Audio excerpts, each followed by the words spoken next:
Welcome back. I'm Marco D'Angelo along with Dave Tuley. We've been talking Kentucky Derby in all of our videos. We've got one last video to talk to you about, and it's going to be the fillies. We like the girls. This is the four-legged variety of the girls. We all like the two-legged as well, but we're going to talk the four-legged fillies, the Kentucky Oaks, Dave.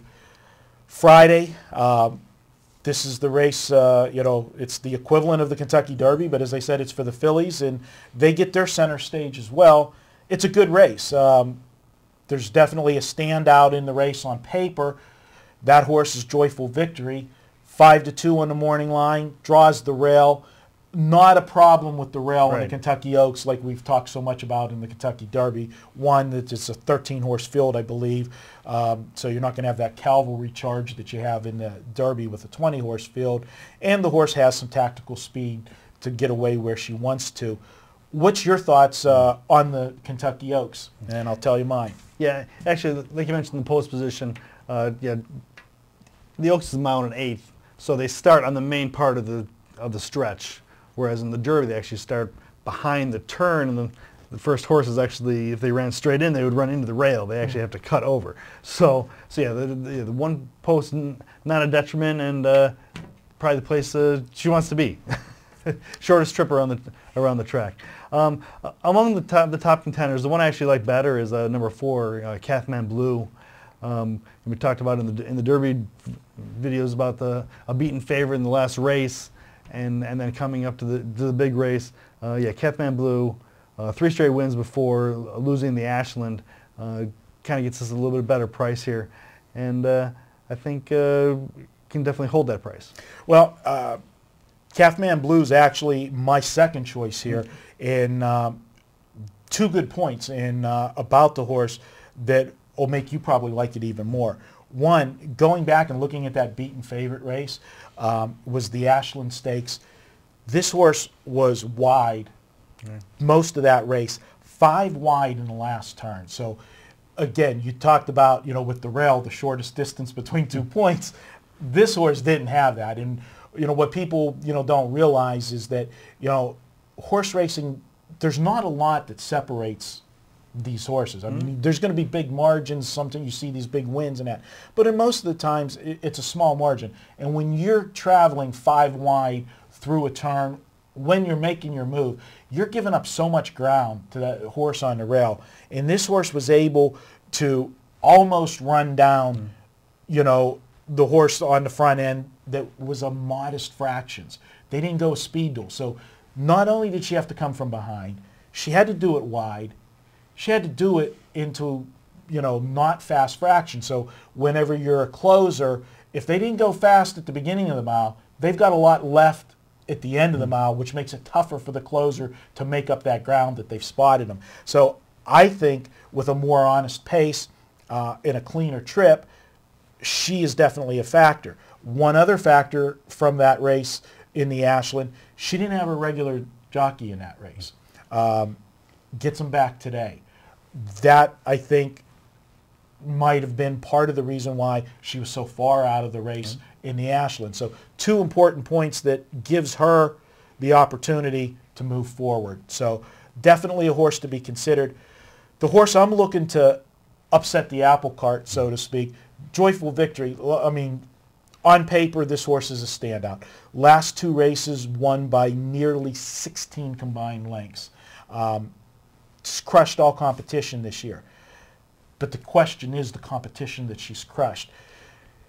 Is it that she is so good that everybody has avoided her? Because if you look through the racing form and you look at the races that she's raced and the horses that are now in this race with her today, none of them have been, most of them have not been in her other races. Right.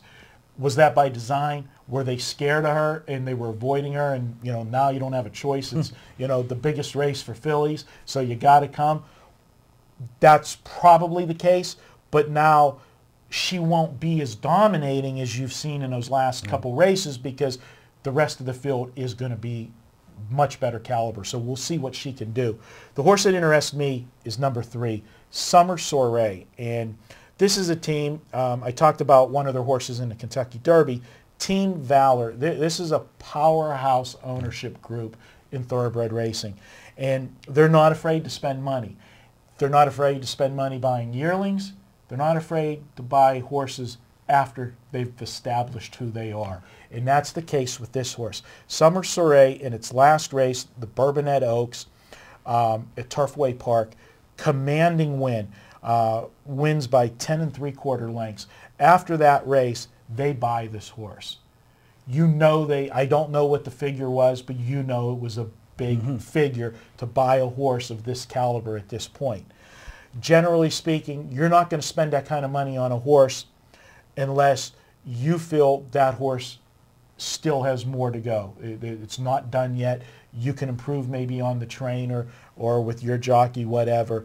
I think this horse, the upside is unlimited yet. We don't know. And coming into the new group, it's an ownership group, a training group, and the jockey that's had success. So I see an upside here, and at a price, I don't want to take Joyful Victory at 5-2. I want to look for a little bit of value, and I think Summer Soiree at 5-1 gives me enough value to look that way in the Kentucky Oaks. Okay, and don't forget that there is the Oaks Derby Double too. So if you already have your Derby horse figured out, you want to lead in off on Friday. Find a horse. A couple long shots I just want to throw out there for consideration. Number 2, Lilacs and Lace. That's the horse that beat Cathman Blue in the Ashland. Again, it was a huge price, 48-1 in that race, and a lot of people seen that as a fluke. So, but getting 12-1 on the morning line, and another one who I don't think is going to be anywhere near its morning line, Her Smile. Todd Pletcher, Garrett Gomez. Big closing run last start in the Cumley, and so that's one that could be flying late. Speaking of horses that might make a little bit of noise, there's a horse that has just been super in the mornings. So there's a saying, they're morning glories, do they carry that over to the race? But number 9, everybody's been talking about, training super well at Churchill, has had bullet workouts. I mean, this horse went on May 2nd, 3 furlongs, 35-4. That's blistering, for a workout. It was over a sloppy track. Back 2 workouts back, April 26th, 5 furlongs in the slot, 59-3. The given the old standards, 12 seconds per furlong, on workout for those that don't understand what I'm talking about. The horse is sharp right now, has gate speed, tactical position, can be sitting there at the lead or just off of it. And if you get some soft fractions, might be the horse to pick it up. If Lilacs and Lace, like you said, repeats what did in the Ashland, with the 2 post position, you might see that horse on the lead. I think Summer Soiree is going to go to the front and say, come on and get me. Let's see what happens on the Kentucky Oaks. I've got 4 horses that we mentioned. Joyful Victory, number 1. Number 3, Summer Soiree. Number 4, Cathman Blue. And then number 9, long shot, Daisy Divine. Recap your selections for the Kentucky Oaks. Oh yeah, Cathman Blue is my top choice, and yeah, I said Lilacs and Lace and Her Smile as potential long shots, and again to try and really hit a bomb on the Oaks Derby Double. Well, I know one thing. If you get Lilacs and Lace and Her Smile hits that, I know somebody else is going to have a big smile on Saturday, and that'll be Dave Tuley. So I hope you enjoyed all these videos, and Dave, thank you so much for coming in, and this was a pleasure. I love horse racing, and RJ, he'll get on and he'll muddle his way through with me on the horses, but when you get somebody else that loves the sport, lives the sport, and you cover it again for the Daily Racing Form and your website, View from Vegas here, viewfromvegas.com, it's just, it's great to have that. And I could sit and talk horses all day long, and I could tell you horse horror stories and everything else and the different things, but this has been great. I hope the viewers, you've liked it. We'll be checking out. I'll be checking the videos. You can comment. We'll have it up in the forums. We'll have it at YouTube. If you have any other questions, just go ahead and post it in the comment section. I'll be back in and answer all the questions that I can.